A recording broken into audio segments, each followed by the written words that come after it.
Om Namo Bhagavate Vasudevaya. Om Namo Bhagavate Vasudevaya. Om Namo Bhagavate Vasudevaya. Om Namo Bhagavate Vasudevaya. Om Namo Bhagavate Vasudevaya. Om Namo Bhagavate Vasudevaya. Page 341, Srimad Bhagavad-gita, chapter 6, text 32. Atmopamyena sarvatra Atmopamyena sarvatra samang pashyati Arjuna samam pashyati Arjuna sukhang va yadi va dukkham sukham va yadi va dukkham sayogi paramo mataha. sayogi. Translation and purport by His Divine Grace Srila A.C. Bhaktivedanta Swami Prabhupada. He is a perfect yogi who, by comparison to his own self, sees the true equality of all beings in both their happiness and their distress, O Arjuna. Purport. One who is Krishna conscious is a perfect yogi. He is aware of everyone's happiness and distress by dint of his own personal experience. The cause of the distress of a living entity is forgetfulness of his relationship with God. And the cause of happiness is knowing Krishna to be the supreme enjoyer of all the activities of the human being, the proprietor of all lands and planets, and the sincerest friend of all living entities.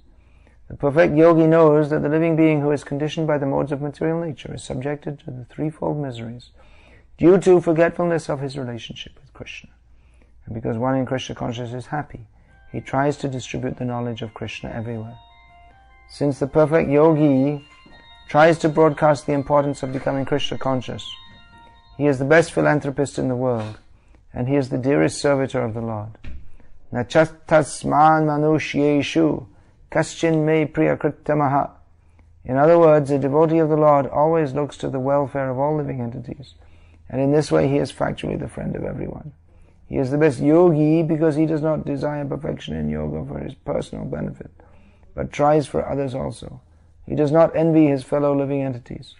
Here is a contrast between a pure devotee of the Lord and a yogi interested only in his personal elevation. The yogi who has withdrawn to a secluded place in order to meditate perfectly may not be as perfect as a devotee who is trying his best to turn every man toward Krishna consciousness. Generally, among people of pious disposition but very little knowledge, it is considered that someone who goes to a cave or simply sits in the forest and meditates, leads an extremely severely austere life. They consider him to be a very great yogi.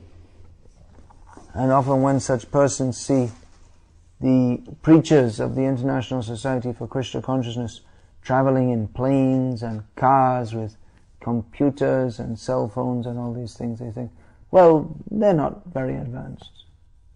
But this is due to their misconception of what spiritual life actually is.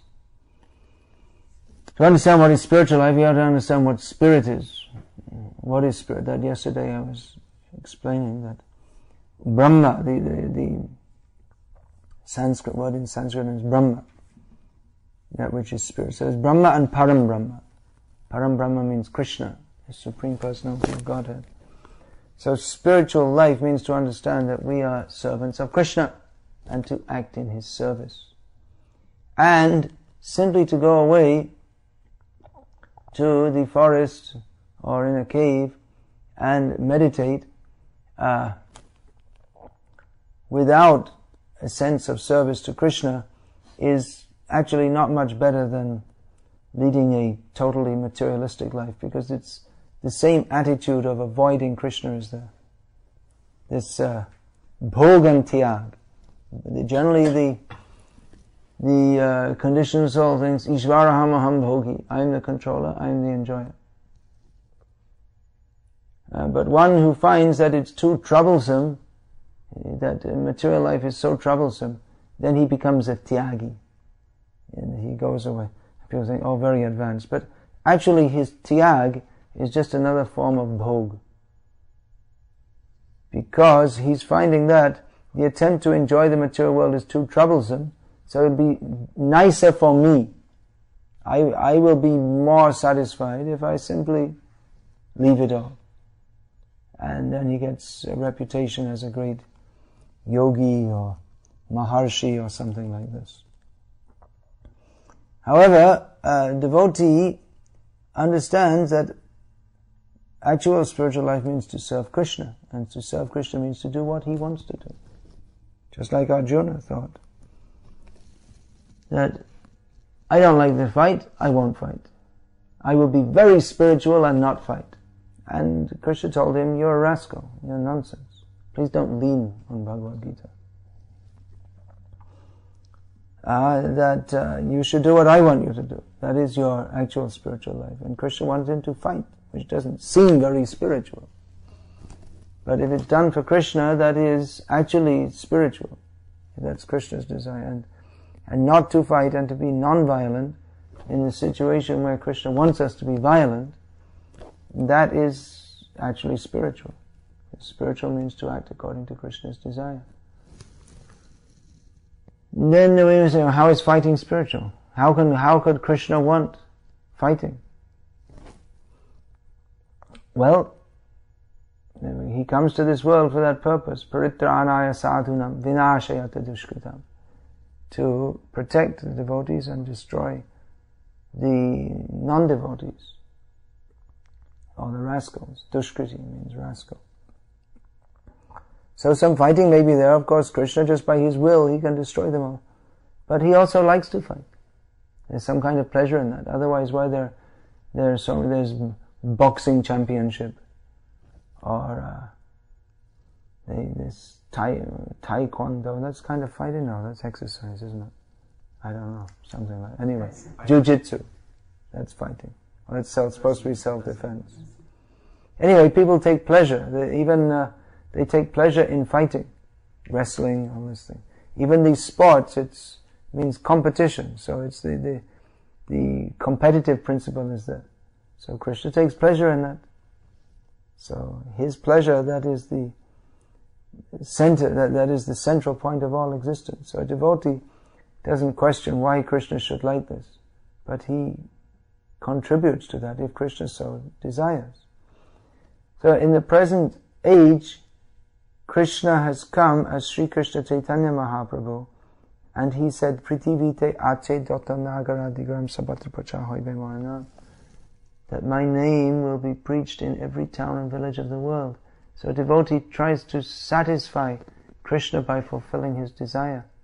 And whatever may be required for preaching Krishna consciousness in the world, he's prepared to do. If he thinks, I will be a greater yogi and not go in a plane, I'll just sit in a cave, there's not yoga. Yoga means to link with the Supreme, so we can link by him with service, not by avoiding his service. The gross materialist avoids Krishna's service by indulging in gross sense gratification, and the pseudo-spiritualist he avoids Krishna's service by pretending to be very spiritual, and other people may think he's very spiritual by hiding away in a cave. You missed so much of the class. Is it? So this is not actually spiritual, and then these so-called yogis and maharshis, they go to some remote place and they preach how we're all one with God, and they're considered self-realized. But simply they have realized a different phase of rascaldom, that's all. They're not yogis. They're simply cheaters. So everything should be understood philosophically. Mostly people take to what they consider to be spiritual life on a sentiment only. That they may be very scientific, and scientific means following some system. But if at all they take to spiritual life, they'll often be very sentimental. For instance, I have heard that there are many highly placed scientists in some in India, some aerospace scientists or something, government aerospace in India means all government. There's no private concern doing this. So in Bangalore, and they were saying how they're great followers of this Sai Baba. It means they're very scientific in their life, but when it comes to spiritual life, they're completely foolish, because they consider him to be Bhagavan, when he's obviously not. And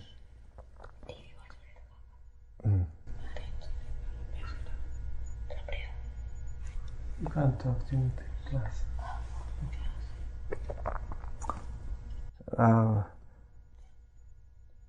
For instance, the great sage Parashara, in Vishnu Purana, he has given the 6 prominent symptoms of God, of which one is all beauty.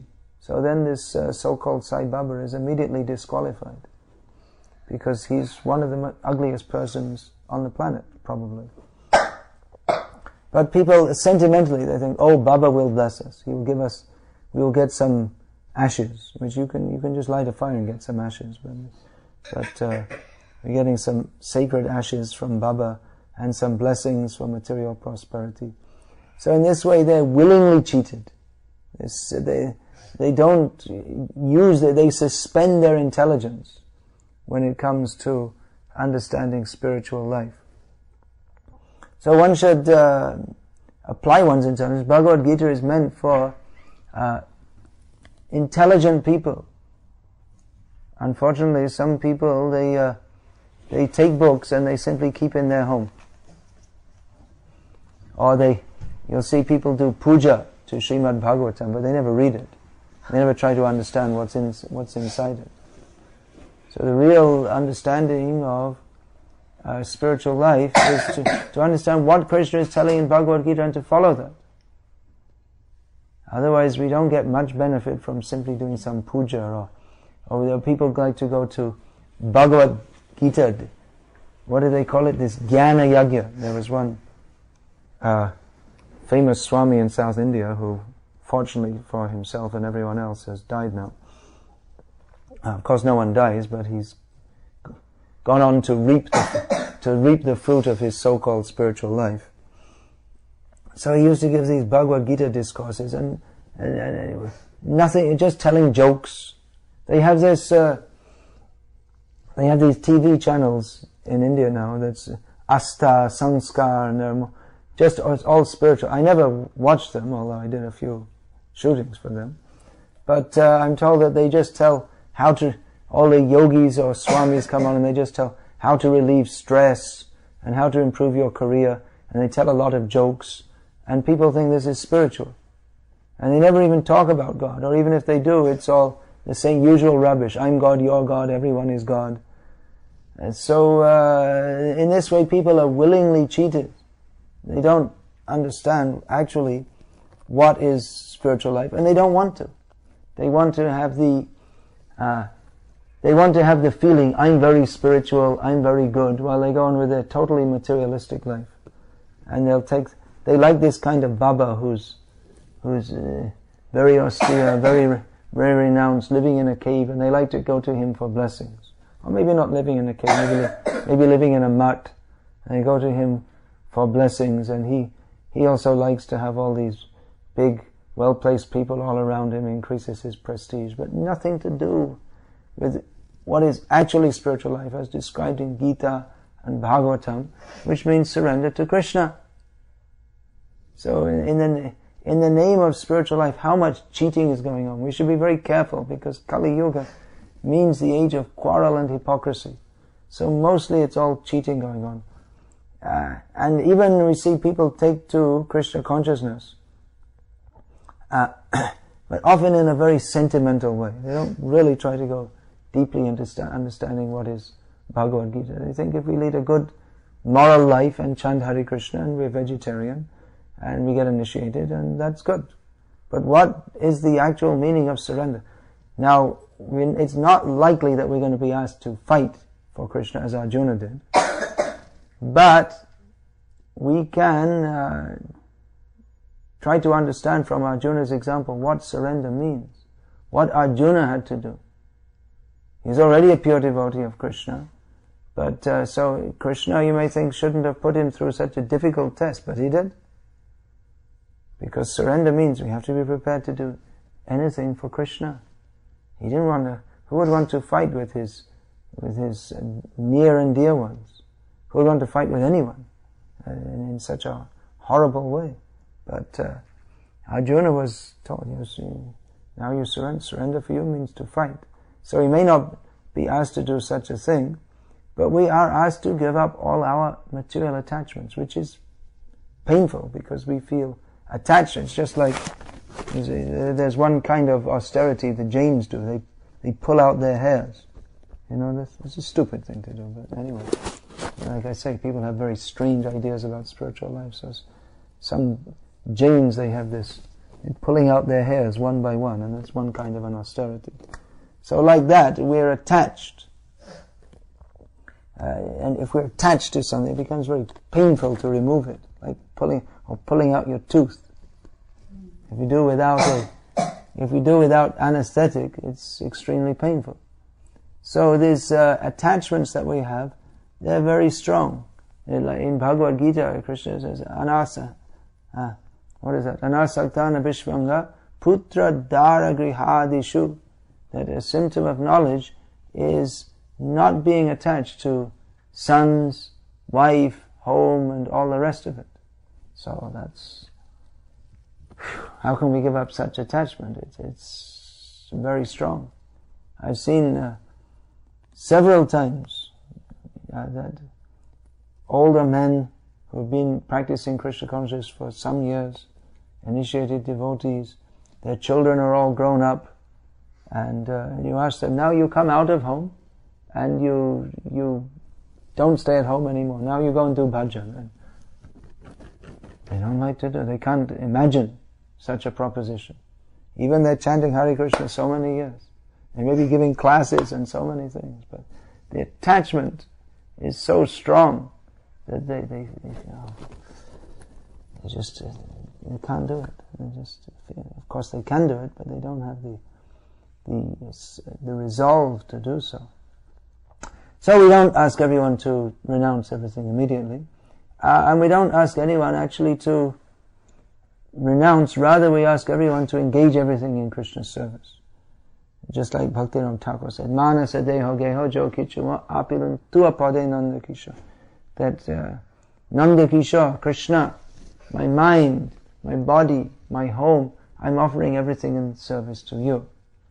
So that's more realistic for most people, that instead of trying to cultivate total detachment, that whatever is there, that you change that attachment from being attached to home, wife and children and all these things for our sense gratification, by making Krishna the center and living in home life only for the sake of satisfying Krishna, only for the sake of. Now, of course, the householder also has various material obligations with family and friends and all these things, but as far as possible, one should, a Krishna conscious householder will change that to the attachment for, or make that Krishna conscious, just like they like to have birthday parties, which is, it's actually a Western idea, that you have a birthday party. In Vedic culture, on the birthday, they'll call the brahmanas and give gifts and have some chanting of mantras for the benefit and protection of the child. But it's not supposed to be like for the sense gratification of the child. So the child becomes the center. But in the Vedic culture, if there's any birthday ceremony, that's Krishna is in the center. So that's the better way to do it. It'll be more beneficial for everyone concerned. So like this, if there's some birthday and whatever birthday, all right, invite everyone, have kirtan, give them prasadam, give some gift, and ask them to bless the child. Like this. If we're attached to having this kind of ceremony, there's all these sanskars are there. They're all mostly for family people, that the attachment can be dovetailed in Krishna consciousness. Everything putting Krishna in the center. But this has to be done, otherwise family life is simply the entanglement that shackles us to repeated birth and death. So we have to not only take to Krishna consciousness, but take very seriously and understanding this philosophy. What does it mean to be Krishna conscious? Another thing I see is often very popular. Of course, this is a good thing that devotees, they learn to chant shlokas, and especially the South Indians, they'll learn so many shlokas and mantras and Bhagavad-gita and this and. But that's good. But more important is to read the books and understand what it means, and understand what it means not just to learn the translation, but to enter into the spirit of it. And that is required. That means we have to read the purports also. Prabhupada said that his purports to Bhagavad-gita are more important than the translations. That's amazing, isn't it? Because the translation means what Krishna spoke. But actually, unless we understand this, then we'll misunderstand it. And Bhagavad-gita is maybe the most misunderstood book in the world, because it's deliberately malinterpreted by various so-called Swamis, who it's ironic that Bhagavad-gita is meant to lift us out of ignorance, but so many so-called Swamis, in the name of preaching Bhagavad-gita, they simply increase our ignorance. Because instead of giving the actual message of Bhagavad-gita that we're supposed to surrender to Krishna, they concoct some nonsense such as that, there is no such person as Krishna, or that we're all God, or so many nonsense things, which in Bhagavad-gita, Krishna directly refutes such misconceptions, but in the name of Bhagavad-gita, the so-called Swamis, who are actually cheaters, this shamelessly, they say that, for instance, they say that Krishna has come from the impersonal, unmanifested, but Krishna himself directly refutes this misconception in Bhagavad-gita. Avyaktam vyaktim apanam manyante mama buddhaya. He says that those who consider that my personality is manifested from some impersonal absolute, they think so because they are abuddhaya. It means they have no intelligence, fools. So they can get away with this because there's no systematic teaching of spiritual knowledge.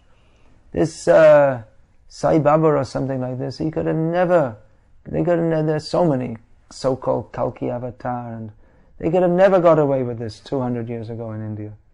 They would have been executed by the Brahmanas would have had them executed by the kings for just like Pondraka in Krishna Lila. There was one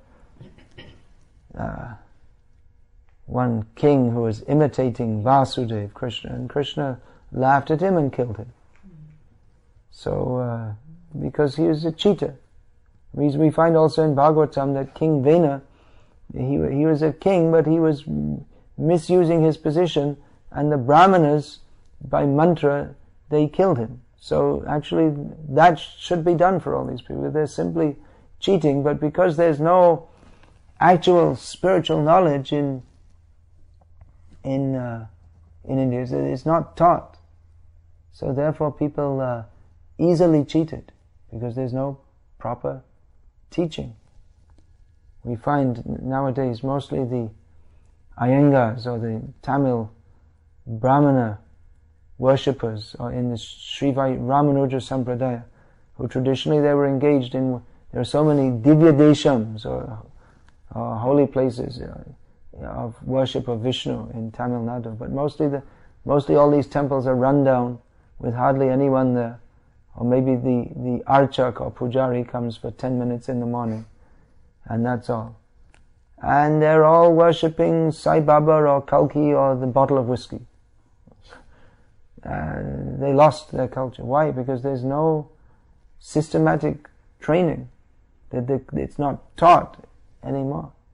So it's so important that we understand that what is actually this philosophy of Krishna consciousness. Prabhupada has given us so many books that we're supposed to read and enter into the spirit of it. Enter into the spirit of it means that we don't read with a filter. That when we find something we don't like, we just kind of filter it out of our consciousness. We just like the nice bits. We like to hear about Krishna with a nice peacock feather on his head and a nice blue-colored boy. We like to hear this, and it's very nice. But we don't like to hear all these things like we're not supposed to worship demigods and we're supposed to surrender to Krishna and all this kind of thing. So we have a mental filter that we just read the things that we like, and the other things, well, I don't know what, but there's kind of blind spot, or it doesn't register in our consciousness. So there's a kind of self-cheating. So those who are actually devotees, they talk like this. Because atmopam yena sarvatra samam pashyati yojana sukham va yadi va dukkam sayogi paramo mataha. Who is an actual yogi, he sees that I suffered in material life previously because I was envious of Krishna. I had so-called happiness and material happiness and distress. Therefore I had to suffer. Now by the mercy of Guru and Krishna, I'm able to practice Krishna consciousness. But he sees others, they're not in Krishna consciousness, they didn't get this fortune. So he speaks to them in such a way that they can come out of this happiness and distress. I was also suffering like this previously. So now let people take to Krishna consciousness and go beyond birth and death. One of Prabhupada's books, Beyond Birth and Death. What is beyond birth and death? Beyond sukha and dukkha. That is understanding Krishna, serving Krishna. But serving Krishna means, just like in the Bible it said that God, He is a jealous God. What does that mean, jealous? That means that He doesn't like or He doesn't accept service. Service should be for Him only. That we can't serve Krishna properly if we think that He is just one of so many other gods, or we shall worship so many gods and also worship Krishna. No. Shuddha Bhakti means Kevala Bhakti, for Krishna only. Of course we can worship those who are devotees of Krishna, and demigods are also devotees, but better is to worship the pure devotees rather than demigods who are sakam bhaktas. They have, the demigods themselves, they're devotees, but they have material desires. So, if we worship them, then we can't get Shuddha Bhakti, because they themselves don't have it. And they themselves are apparently in most cases, not very desirous of it. So all these points have to be understood. So you please study these books. You have a set of Srimad Bhagavatam? Yeah, I have some of them. Some of them. Why don't you get a full set? Okay. And then you can become a Bhagavat in the true sense of the term by studying Bhagavatam. You please do. You have a set of Bhagavatam. Only volume 1. Oh, then you should get. You should go through all this. Now you have to read out loud. You can do Srimad Bhagavatam. Okay. Then you can have a Bhagavat as a child. Otherwise, he'll be Bhogavat, Bhogi. So you give them.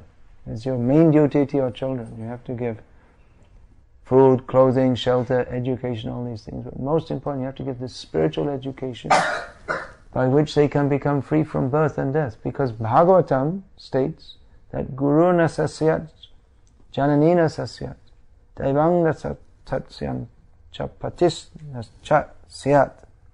What's the next one? Patis. Patis na satsyan. Oh, no, I'm forgetting. Namo chayadya samapeta mrityam. Means that one should not become a father or mother or relative, or should not accept respect from others, should not become a guru, should not take any superior position to others unless he can deliver from birth and death. So it's a very grave responsibility. Are your parents delivering you from birth and death? Are they teaching you about Krishna? You, yes. Oh, okay, that's good. Alright, so we'll finish there. I don't think you'll find it in the index, because the index is only... Either shlokas. Yeah, it's... Sometimes they have index of quoted Oh, shlokas. right, yeah. I was looking if they had it here.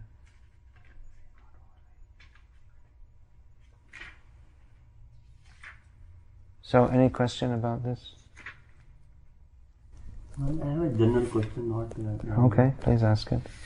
like in various pages of the Bhagavatam and Bhagavad-gita and other books, it is said woman has been considered lower class. Where is it stated?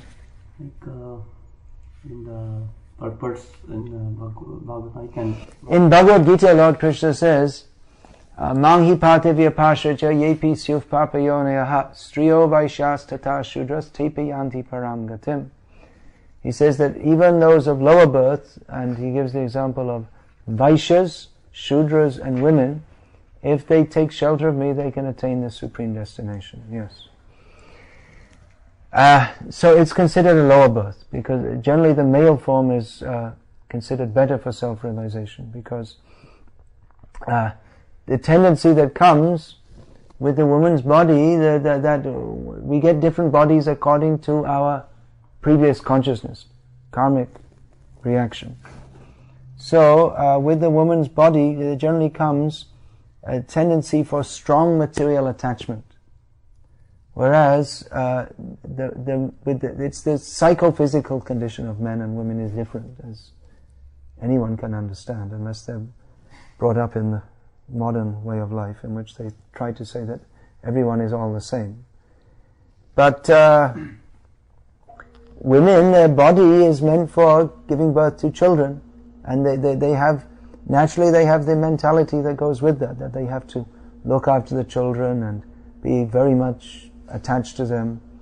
So they have a certain kind of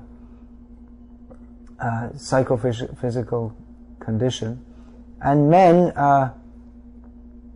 they're more, the psychology of men, and this is in general terms of course, is more inclined towards philosophy, endeavor for understanding the absolute truth. Women are generally more religious, and men are generally more spiritual. Religious means they like to do pujas and pray to God, but generally for material benefit. Whereas men, in general, are more inclined towards the trying to understand the spiritual truth. So, for this reason, it's said that birth as a woman is a lower birth, because the tendency, because of that strong attachment, which is, it's difficult for them to discriminate what is actually for their best self-interest. However, in other ways, the woman's birth may be better, because if she gets a good husband, then it's much easier for her. Vyasadeva, when he was asked, which is the best yuga? So he said, Kali Yuga. That's there in Bhagavatam. Kalo sabhajyante arya gunagyat sara bhagina yatra sankirtana neva sarva swato bhilabhyate. That those who are actually intelligent and understand the essence of everything, they say that Kali Yuga is the best, or they worship Kali Yuga, because simply by performing Krishna's Sankirtan one can achieve all the goals of life. So Kali Yuga is the best. And which is the best Varna? Shudra. And which is the best Linga? Stri. So he explained that for the Shudra and the Stri, simply if they get a good master or husband, then without having to go through so many difficulties, they can achieve the topmost perfection. So yes, the physical or the karmic situation of being a woman is less suited for spiritual realization than that of a man. But as Krishna says in Bhagavad-gita, if they take shelter in me, they can achieve the supreme destination, which even if a man doesn't take to Krishna consciousness, he's not going to achieve Krishna. So a woman in Krishna consciousness is spiritually far better situated than a man who's not. Because after all, we're not the body, we're not man, we're not woman, we're not Kshatriya, Brahmin, this and that. But it's simply a statement of the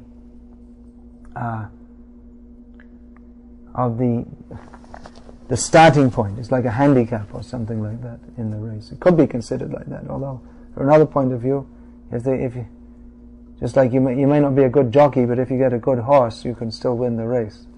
So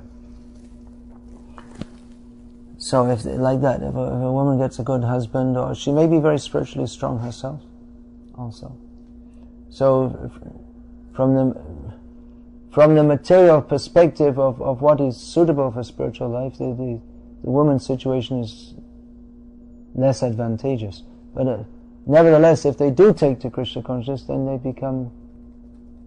have equal opportunity to be Krishna conscious. It's just like, let's try and think of some example that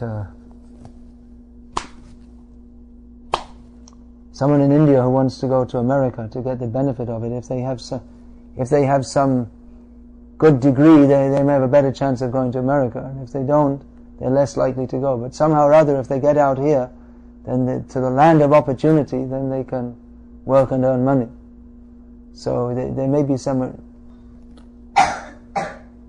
immediate handicap, but if one does take to Krishna consciousness, then one can go forward and progress. But still, it's better that's almost always recommended. It's still better that women follow their Stri Dharma within Krishna consciousness and not try to be a sannyasini or something like this.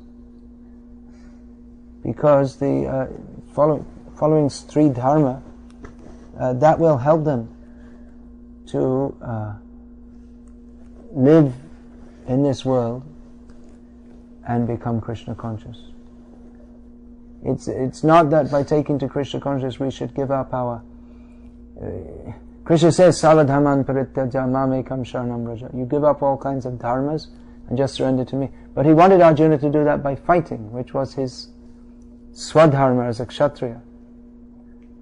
So generally our swadharma, or the kind of dharma that comes with the material situation we have, that is conducive for, if we stick to that and cultivate Krishna consciousness, that is generally conducive for attaining our actual swadharma, which is the atma dharma, or the dharma of the soul. Is that alright? Because in the other portion we say, like Krishna himself said that mother is worshipable. Mother is worshipable, cow is worshipable also. Yes, I'm just thinking that for the female. But cow you have to deal with as a cow. Yeah. So, woman has to be dealt with according. Cow you feed grass, take milk, you show the stick. That's required for a cow. Cow is worshipable, but still has to be dealt with as a cow. So, mother is worshipable if she acts like a mother, and not like this modern playgirl. That's not worshipable. But actually, if they're actually following Stri Dharma, then certainly worshipable. But still, has to be the women and men by their psychophysical nature are different, and those differences should be maintained. Because if we try to treat differently, then we will get a mess. Just like if you try treating a cow as a mother, but if you bring into the home and expect her to do the cooking, then you won't get any idlis, or for you chapatis. So she's a mother, but a mother in a different way to the mother of your body. So that it's said that the cow is worshipable, but that doesn't mean worshipable in exactly the same as Krishna is worshipable. And sometimes when we say all these things, we think that they say, well, we're against women. But no, it was by saying these things, it's for women, helping them. Because if you don't understand, if we think that artificially everything is all the same as is promoted in modern society, and also unfortunately by some within our ISKCON, by some misguided devotees who think that we have to adjust the teachings of Shastra to the modern age. So we end up with a mess. It doesn't work. We should understand what is in Shastra. Shastra is more important than modern sociology. Modern sociology is made by misguided people. So that's actually a fact, that women, one of the very strong need that they feel is for protection. They need a man to protect them. They can think, I'm independent and this and that, but they're never happy unless they're protected. So they require the protection of a husband, and to be protected they require to be submissive also. Otherwise the man won't want to protect them. If they think, well, I can look after myself, I have my own job, my own income, my own car, I don't need anyone. So they can have a career and they can be independent, but they won't be happy.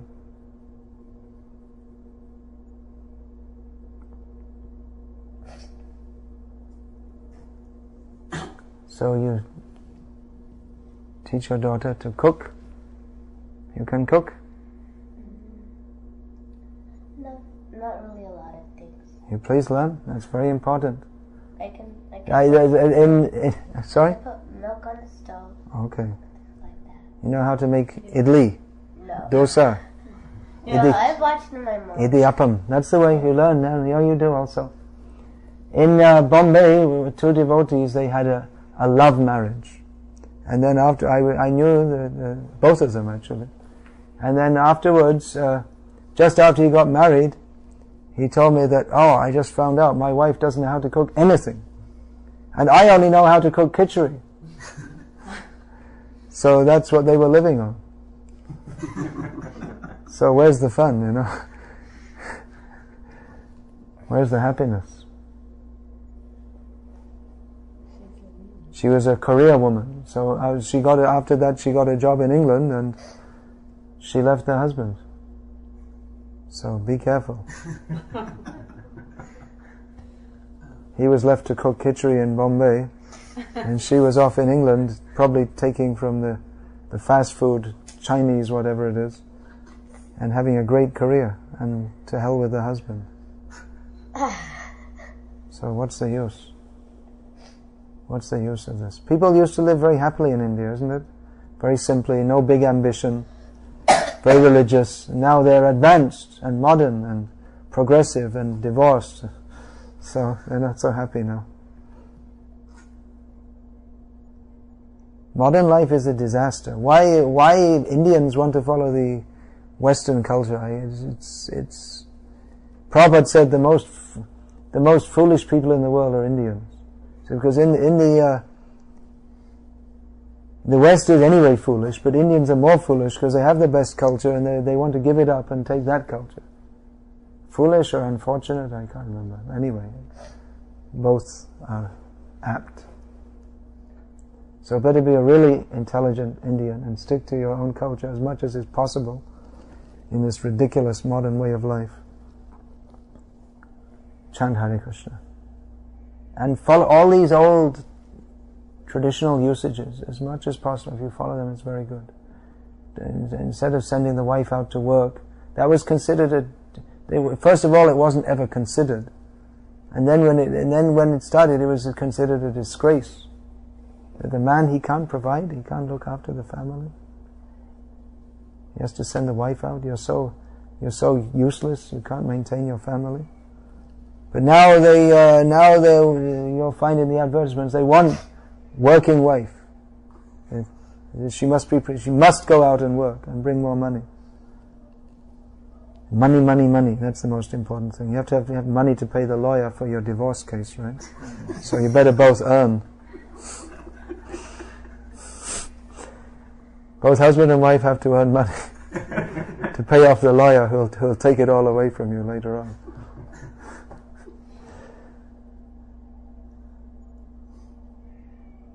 Nunang pramata kurute vikarma. Is pramata, Rishabdev says. They're all crazy people. In Hindi it's pagalpan. So these are all good words. I don't know what it is in Tamil. What's the word for crazy? Whatever it is, I won't be able to pronounce it. So, Paityam. Paityam. Yeah. Paityam. So, Srila Prabhupada says in the purport, people are mad after sense gratification. yeah, that's the shlok actually. Yeah. Yeah, please. Yeah, Maharaj, nowadays I find that most of the men, they want their wives to be working. That's what I'm saying, yeah. And then, don't you feel it's like more of the age is like this? That The age is like this and it's crazy. because in case she's not educated and in case she's not working out, then it is difficult for her also, because she won't find a, because most like as we see in India, all the boys, they are educated, they want their wife to be equally educated, and they want to, may not want her to be working, but they want her to be equally educated, so that when she is equally educated, then she gets the tendency, okay, I also need to work, I also need to go out. I need to go out, and then you spend more time sitting in an office with men who are not your husband. You know them better than your husband, and then attraction comes. You like them better. You never see your husband, and he's always in a bad mood because he's, so this is what happens. But that's true for men also who go out. Exactly. So that's why men and women, they should be separate, not all mixed up. Otherwise you're courting disaster. If you insist I must work, why not get a job at home? Traditionally women, it's not that they weren't working, but they were working at home. There was so much work in the home, or even economically, they might be weaving or doing handloom or something like this, or making pickles for selling. So they were contributing to the economic life of the family as well as the domestic life, but from the home. This is in sequel of that question, because normally I know that the tradition is like that, when boy is an engineer, so then when they go out for finding a match, I say education, so they also the whole idea is rotten from the beginning. That why women should have all this big education. It's just training them not to be mothers. And they don't want to be mothers. And they have children, but they never see the children because their career comes before their children. And then the result is that the children, they're totally dysfunction. I mean, they're totally psychologically warped, and they become drug addicts and violent, and they themselves can never have a proper family because they don't know what it means to live in a loving atmosphere. They come home, there's no father there, no mother there. So their mother and father becomes the TV. And they no mother to cook food. Mother never cooks. She doesn't know how to cook. Just take something out of the freezer, put it in the microwave. There's no love. Her main function is to be an ocean. This material world is very harsh. So the mother is at home very loving. She's helping everyone but by being an ocean of love, she's so kind, and she's always sympathetic. But she doesn't. In modern age, they don't have time for the children. They hardly see them. And children are a disturbance to their career. They have their career, and then they come home at night and they want to go out to some party, and children are just a disturbance. So give them some money, buy some sweets, but no love. So what is the use? What is the use of being so much educated and having a career and all this? And the whole society becomes totally degraded because no one has any love, and in their frustration like this, they become violent. They become sexually depraved. They become drug addicts. This is the result. You're thinking of my benefit. I want to go to work. I want to get more money. But the mother's duty is to sacrifice. No one has any sacrifice. Everyone's just thinking of themselves. Therefore they can divorce in 1 minute. Oh, I don't like this husband anymore. I don't like this wife anymore. Drop it all. It's a demoniac society, and we're thinking that it's good because we're foolish. On the other extreme, like in India, we see so many cases when women at home, it's misused, like burnt or all those things, and she's not. Well, we're not saying that. No, I'm just saying. We're not saying that you keep your wife at home and burn her. No. It's not, you see, this is poor logic to think that if you keep women at home, they'll get burned. The whole culture has to be given. Actually, what he says is the treatment. No, but we're not saying that. Why bring this up at all? We're not preaching that you keep women at home and misuse them. But there's this modern idea that if keeping women at home is an insult to them, it's abusing them. No. But in India it happens. But what I'm not talking about the worst. I'm saying you follow the actual culture. I'm not saying you keep women at home and mistreat them. I never said such a thing. Why do you assume that? We're talking about the pure culture, not that in modern India. This is the proper culture isn't going on. Doesn't mean that we should give up all the culture. We should find what is the actual culture and follow that. It's not true that keeping women at home means that they must be mistreated. But that's the propaganda nowadays. That keeping them at home means to mistreat them. Why don't you find out what is the actual culture? You don't know. You can read my book, Glimpses of Traditional Indian Life. I'll give you some idea.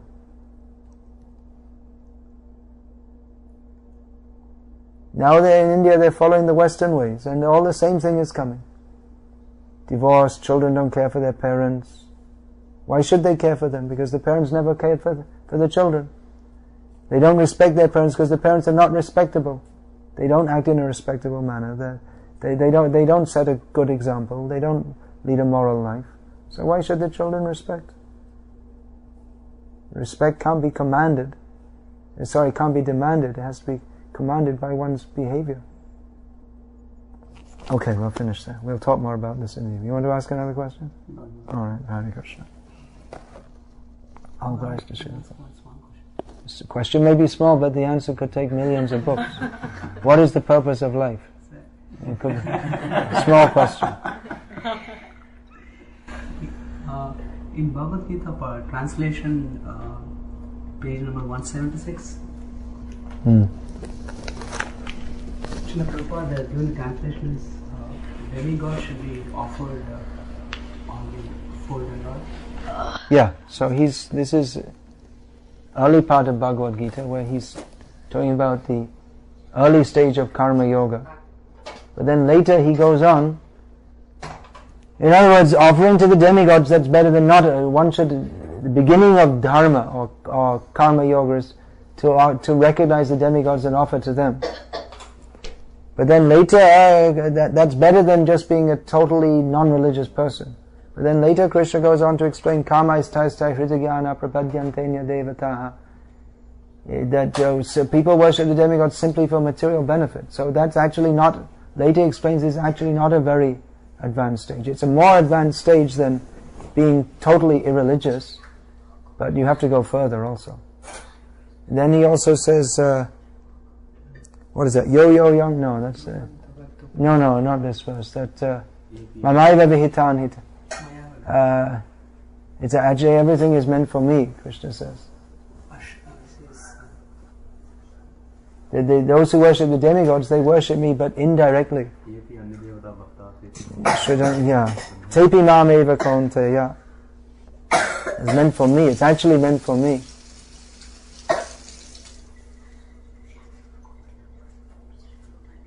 Yeah, he got it. Yepi anya devata bhakta yajante shodayanvita. Tepi mam eva. That is meant for me. It's actually meant for me.